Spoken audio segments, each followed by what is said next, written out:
In this video, I will be showing you how to create social media graphics with Gamma AI.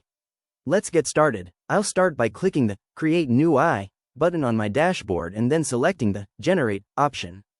From the Creation menu, I'll choose the Social tab to focus specifically on social media content.